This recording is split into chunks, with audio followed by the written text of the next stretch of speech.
부모들에게 관심 많은 게 이제 그 성장 호르몬 주사. 저 성장 호르몬 주사. 여기서 보고되는 가장 빈번한 부작용은 맞았는데 키가 안 큰 거. 그거 사실 입증이 어려운 거잖아요. 주사 맞추면서 요새는 밤 12시까지 공부시키고 그러면 그냥 아무짝에도 소용없는 거거든요. 아무짝에도 소용없다고요? 네, 별로 소용없어요. 근데 이건 아셔야 됩니다. 미국에서는 이런 목적에 처방 안 해요. 뉴스가 지식이 되는 순간 지식의 발견. 저는 SBS 정유미입니다. 오늘은 이낙준 작가님과 함께 하겠습니다. 어서 오십시오. 안녕하세요. 목소리가 갑자기 딱 바뀌시네. 다양한 직업을 갖고 계신데 제가 작가 딱 하나만 말씀드렸고 네. 직접 좀 나열을 해주시면요. 닥터 프렌즈라는 의학 전문 유튜브 채널을 운영하고 있고요. 한산이가라는 필명으로 웹소설을 쓰고 있는 이비인후과 전문의 이낙준입니다. 그 유명한 중증 외상센터. 네. 예. 시즌 2 시즌 2요? 언제 나와요? 중증 외상센터 1 얼마나 걸렸는지 아세요? 제작까지요? 나올 때까지 런칭 딱 하는 계약부터 나오는 날까지. 그러니까 입 닫고 살아야 되는 시간 네. 얼마나 걸렸어요? 5년 됐어요. 그렇군요. 진짜 영상은 보통 일이 아니라서 오래 걸려요. 제일 그게 궁금했는데. 네. 일단 항상 그걸 많이 듣는데 이거를 말씀을 못 드리게 돼 있습니다. 저희가 이제 좀 특수관계잖아요. 특수관계죠. 네. 제 딸의 친구의 어머니죠. 네, 그렇죠. 우리가 요새 이제 그 키에 대해서 부모들이 굉장히 좀 민감하잖아요. 그렇죠. 막 이것저것 해보고. 이거 도대체 언제부터 그런 거예요? 근데 키는 네. 우리가 막 이런 얘기 하잖아요. 21세기 너무 외적인 거에 집중한다. 조선시대엔 더 했습니다. 조선시대 때요? 더 했어요. 조선시대 때는 임금이 이 사람을 판단할 때 과거 시험 말고는 뭐가 없잖아요. 내가 이 사람을 쓸지 안 쓸지를 정하는 유일한 기준은 사실은 직관적으로 봤을 때 얘 외모가 마음에 드냐 안 드냐거든요. 그래서 조광조 네. 유명한 되게 이른 나이에 떴잖아요. 잘생겼다, 키가 크다 이런 묘사가 꼭 나옵니다. 그 외모에 그러니까 키도 상당한 비중을 엄청난 비중을 차지했죠. 이거는 동서고금을 막론하고 거의 그랬습니다. 키가 큰 거에 대한 선호도는 그냥 고대로부터 지금까지 꾸준히 이어졌다고 보시면 됩니다. 그러니까 옛날 사람들부터 키가 항상 크고 싶어 했다. 그쵸. 그래서 요새 이제 그 어린이들이 아. 부모들에게 관심 많은 게 이제 그 성장 호르몬 주사. 그쵸. 성장 호르몬 주사. 요거 정말 많이 한다고. 이게 수치상으로도 나타나는 게 2024년에 이 성장 호르몬이 실제 처방 건수랑 액수가 최고치 맞아요. 기록했다고 하더라고요. 25년 통계 나오면 25년이 최대치가 될 그렇겠죠. 겁니다. 저신장증이 아닌데 아니면 성장 호르몬 결핍증이 아닌데 그러니까 보험이 적용이 안 되는 경우에도 그냥 지금보다 더 키가 크기 위해서 성장 호르몬을 맞는 경우가 많죠, 지금은. 혹시 이거 부작용은 있습니다. 그러니까 성장 호르몬이 결핍인 상황이라고 진단을 받았어요. 그래서 그거를 보상하기 위해서 맞는 경우는 부작용이 훨씬 적죠. 왜냐면 부족한 거를 채워주는 거니까. 네. 근데 이 사람은 타고난 성장 호르몬의 캐파가 예를 들어서 이 정도인데 이거보다 더 키를 크게 하고 싶어서 성장 호르몬을 맞아요. 그럼 이 추가분에 대해서는 정상으로 채워주는 거에 비해서는 조금 더 부작용이 있겠죠. 근데 여기서 보고되는 가장 빈번한 부작용은 맞았는데 키가 안 큰 거. 그게 이제 부작용이에요? 가장 큰 부작용이라고 보고를 하고요. 그 외에는 주사 부위의 통증, 그다음에 이제 거기로 인해서 감염 또는 아주 심각한 경우에는 이제 압력 같은 게 좀 올라갈 수 있어요. 두개내 압이라고 머리 안에 있는 압력이 좀 올라갈 수가 있습니다. 그럼 혹은 말단비대나 아니면 췌장염이나 이런 게 생길 수 있는데 이런 부작용은 상대적으로 좀 적긴 해요. 드문 부작용이긴 합니다. 이게 만약에 흔했으면 의료 목적도 아니고 어떻게 보면 미용 목적인 건데 이런 치료를 많이 하게 되진 않았겠죠, 사실. 근데 사실 부작용이 키가 그만큼 안 컸다는 건데 그거 사실 입증이 어려운 거잖아요. 원래 타겟이 한 6cm에서 7cm예요. 원래 예상 키에. 근데 이제 그러더라고요. 만약에 안 컸어. 맞아서 그나마 이렇게 큰 거다. 그렇게 마케팅을 하시죠. 그렇지만 사실은 맞기 전에 예상 키를 말해 준단 말이에요. 예상 키 이 정도입니다. 근데 그거랑 똑같았어요. 그러면 맞았지만 소용이 없었다라고 해석하는 게 오히려 맞죠. 그 예상 키를 인제 아이 이렇게 엑스레이 찍고 그렇게 해서 인제 예상을 한다는데 그게 대략 그래도 맞나 보죠? 이전에 우리가 알고 있던 아빠 키, 엄마 키 이렇게 더해 가지고 하는 거는 정말 추정치인 거고 만약에 그게 맞다면 사실은 형제 자매가 다 키가 똑같아야 되는데 그렇지 않잖아요. 이거에 대한 정확도는 사실은 경향을 보는 것뿐이고 성장판을 찍는 거는 요새 높게 보고하는 데는 95%까지 보고합니다. 아, 정확도로. 그래요? 네. 원리가 뭐예요? 그러니까 성장 호르몬 자체가 나오면은 네. 얘가 신호를 주는 거예요. 음. 키가 크라고. 근합성도 더 시키고 뼈 합성도 시키고. 그래서 성인이 맞으면은 근육이 더 자랍니다. 그래서 그런 식으로 남용하는 경우도 있어요. 아, 어른들이요? 네, 어른들 근육을 성장, 키우는 목적으로? 네, 그 동화 이렇게 스테로이드 맞는다 그러잖아요. 네네네. 거기에 성장 호르몬 같이 맞으면 이게 더 빨리 크기 때문에 그런 식으로 사용하는 경우도 있어요. 아, 어른은 키는 안 크지만 몸이 네, 좀 몸이 좀 커지는. 커지고 근데 이제 말단비대증이라고 해서 손이랑 턱이 이렇게 커지죠.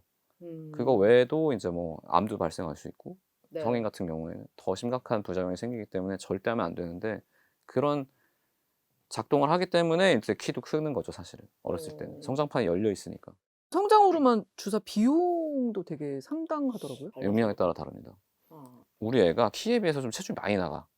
그럼 부작용이 더 많습니다. 왜냐면 더 많이 맞아야 되잖아요. 성장 호르몬을. 그 체중에 맞춰서.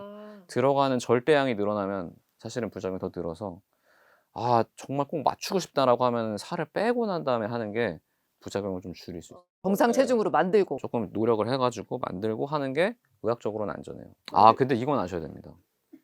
미국에서는 이런 목적에 처방 안 해요. 성장 호르몬 결핍이나 어떤 진단 면이 없이 예. 그냥 일반 키인데 더 크려고 맞는 거는 미국에서는 처방 안 합니다. 근데 사실 미국도 그 뭐 키 크고 싶어 하는 욕구는 똑같을 텐데. 사실 미국이 더 커요. 근데 미국은 이거를 막아놨습니다, 법으로. 처방 안 돼요.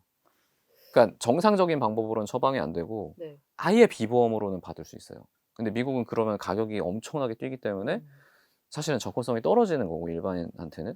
나중에 그래서 보면은 키 크는 수술의 건수는 미국이 되게 많거든요. 그래서 지금 미국도 고민이 많습니다. 이거를 어떻게 할 것이냐. 막아놓은 데는 그만한 이유가 있었을 텐데. 그러니까 소아과학회에서는 당연히 이게 불필요한데 해가지고 합병증이 1%라고 쳐도 안 맞았으면 안 생길 거잖아요. 예. 근데 이거 우리가 인디케이션을 열어줘가지고 적응증을 열어줘서 한 10,000명 맞았어. 그럼 100명은 원래는 없어도 되는데 부작용을 겪은 거잖아요. 그러니까 그런 것들에 대해서는 지금 고민을 하고 있는 건데 우리나라는 딱히 그거에 대해서는 지금까지는 규제가 없는 상황입니다. 성장 호르몬 주사랑 약간 다른데 좀 비슷하게 우리가 생각되는 게 이제 성조숙증 억제제 주사. 성조숙증이 있다는 거는 사실은 실제로 2차 성징이 빠르게 나타난다는 거고 그것 때문에 얘가 지금은 또래보다 크더라도 최종적인 키가 원래 도달할 수 있는 키보다 그러니까 유전적으로 도달할 수 있다고 여겨지는 키보다 작게 나오는 거예요. 그러니까 네. 이거는 이 아이의 상황이 아니고 이 아이한테 발생한 질환입니다. 그래서 이게 질환으로 인제 인정이 돼서 건강보험 적용이 되는 네, 거죠. 적용이 돼서 이제 치료를 받는 거죠. 2차 성징을 억제하는 거죠. 음. 여기서 오해가 좀 있는데 이거 맞으면 그럼 2차 성징이 안 되는 건가요? 이런 말씀도 많이 하시는데 주사 치료하다가 이제 소아과에서 아, 이제는 정상적으로 사춘기 나이가 됐으니까 우리 주사 덜 안 맞아도 되겠습니다라고 하면은 사춘기 시작됩니다. 이것 때문에 나중에 뭐가 문제가 생기거나 그러진 않아요. 2차 성징의 시작을 좀 지연시키는? 그쵸. 지연시키는 거죠. 왜냐면 2차 성징이 나타난다는 거는 예를 들어서 9살이에요. 네. 다른 애들 다 애기야. 근데 얘만 지금 성조증이 와서 2차 성징이 되고 있어. 그럼 얘가 키나 이런 것만 한 게 아니고 정서적으로도 사실은 자기 친구들하고 어울려서 놀아야 되는데 네. 자기는 변화가 일어나고 있고 호르몬이 막 나오면은 그러기가 쉽지가 않거든요. 내 주변 친구들이 다 같이 사춘기에 들어왔을 때 나도 사춘기인 거랑 아직 애들은 애기인데 나 혼자 사춘기인 거랑은 이게 정서적인 충격이 다릅니다. 그래서 여러 가지 면에서 적극적으로 개입할 필요가 있는 게 성조숙증이고 성장 호르몬은 좀 성격이 많이 다르죠. 우리 초등학교 다니고 이럴 때는 이런 거 이거 없었잖아요. 진단을 못 했죠. 진단 자체를 할 생각을 못 했죠. 그냥 뭐 뭐 조숙하네. 그 내 친구는 벌써 겨드랑이에 털이 있네. 이렇게 그러면 그러고 넘어가는 거죠. 예, 근데 예. 이제 지금은 이제 그거가 아, 이게 나중에 좀 장기간으로 봤을 때 문제가 있구나라는 게 확인이 돼서 치료를 하는 거죠. 이건 질환으로 분류됐습니다. 그러니까 원래는 사실 키 키우는 목적으로 맞던 주사는 아닌데 좀 네. 부모들이 약간 좀 선택처럼. 사실은 성장 호르몬도 처음에 예. 원래 그냥 일반인한테 맞추려고 한 게 아니고 이제 성장 호르몬이 결핍됐거나 이런 환자들한테 이제 놓으려고 시작을 한 거죠. 1950년대에 시작이 됐는데 그때는 이걸 합성할 능력이 없어서 죽은 사람의 뇌하 수치에서 뽑아서 주사를 했거든요. 근데 이 죽은 사람의 뇌라는 게 좀 위험할 수 있어요. 쿠루병이나 뭐 야코병 같은 예. 이렇게 한때 뭐 프리온 디지즈라고 해 가지고 엄청 했었잖아요. 근데 이 주사로 인해서 발생하는 경우도 있었어서 그때는 뭐 성행하지 못했고 그냥 '이런 방법도 있다.' 정도였고 인제 나중에 합성이 되면서 좀 보편화됐죠. 아 그 성장 호르몬도 또 그런 역사가 예. 있군요. 처음에는 있는 건 아는데 만들 수가 없으니까 음. '부족하니까 채워 주고 싶다.' 단순하게 생각해서 죽은 사람한테 뽑아서 줬는데 그랬더니 인제 예측하지 못했던 되게 심각한 병이 생기는 거죠. 그래서 인제 좀 중지가 됐다가 합성이 되면서 다시 활성화되고 음. 지금은 이제 원래 생각했던 방법이 아닌 약간 네. 다른 용례가 아닌 다른 용례로도 지금 쓰이고 있는 거죠. 성장 호르몬 주사 이 맞을 수 있는 약간 마지노선 나이 같은 게 있어요? 아 그럼요. 있죠. 어. 그러니까 성장이 끝나기 전에 맞아야 되는 거예요. 그러니까 사춘기가 시작되기 전. 사춘기 때는 이미 얘가 엄청나게 성장 호르몬이 나오기 때문에 거기서 맞는 건 의미가 없거든요. 사춘기 전에 맞아야 됩니다. 중학생들도 맞던데? 그건 아마 그 아이의 어떤 상태가 다를 겁니다. 그러니까 아. 사춘기가 뭐 요새 대략적으로 이 나이 때 옵니다라고 하지만 되게 늦은 애도 있으니까. 키 크는 수술을 해서 키가 컸다라는 쇼츠들이 막 올라와요. 원래 수술 이름은 사지 연장술이에요. 그러니까 이 수술이 만들어진 이유는 그러니까 어떤 질환으로 인해서 팔다리가 이제 균형이 안 맞거나 한 사람들한테 한쪽을 길게 만들어서 균형을 맞추려고 만들어졌는데 나중에 보니까 '어? 이거 이렇게만 쓸 게 아니고 키도 크게 할 수 있겠는데?'라는 아이디어를 얻어 가지고 이제 키 크는 수술이 된 거고 사실은 1905 년에 처음 시도가 됐거든요. 네. 그때도 그냥 '키가 한번 커질 수 있나?' 이런 약간 시도에서 시작이 된 수술이긴 합니다. 물론 그때는 거의 죽거나 뭐 이제 어떻게 보면 죽음에 준하는 합병증을 앓게 됐겠지만 음. 지금은 그래도 잘하죠. 아니 그러니까 미용을 목적으로 키 크는 수술을 하는 경우들이 꽤 있는 거예요? 많죠. 우리나라는 오히려 적은 편이에요. 외국이 더 많아요 사실은. 아 네. 그래요? 키 특히 크는 남자 같은 경우에. 키 크는 수술 그걸 어떻게 하는 거예요? 그러니까 옛날에는 되게 단순한 아이디어. '이거 땡기면 크는 거 아닌가?'라고 해서 인제 20 세기 초반에는 그냥 이렇게 사람을 묶어 놓고 혹시 롯데월드에 신밧드 영화관 가 보셨나요? 가봤죠. 그 보면 옆에 네. 이렇게 팔다리 묶어 놓고 막 음. 도르래 돌려 가지고 사람 이렇게 당기는 거 있잖아요. 네네. 그냥 고문대거든요. 그게 고문하는 건데 거기에서 아이디어를 얻은 거예요. 실제 그거 하면은 좀 늘어나거든. 아 정말 그래서 양쪽에서 당기는 거예요 다? 예.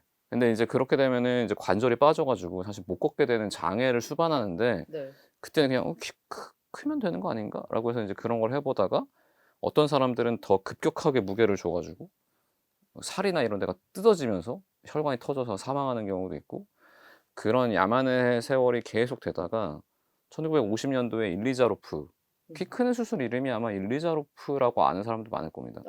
근데 일리자로프가 사람 이름이에요. 그 네. 사람이 러시아 의사인데 이 사람이 인제 나선형으로 홈을 박아 가지고 천천히 자랄 수 있는 뼈를 나선형으로 자르고 압력을 동일하게 줘 가지고 주변에 있는 근육이나 혈관 같은 것들이 충분히 자랄 수 있는 시간을 주면서 뼈도 자라게 만드는 음. 그런 수술을 만든 거죠. 네. 지금 이제 그게 더 발전해 가지고 옛날에는 밖에서도 고정하고 안에서도 고정해 가지고 감염도 많고 그랬는데 지금은 내고정만 하는 경우도 있대요.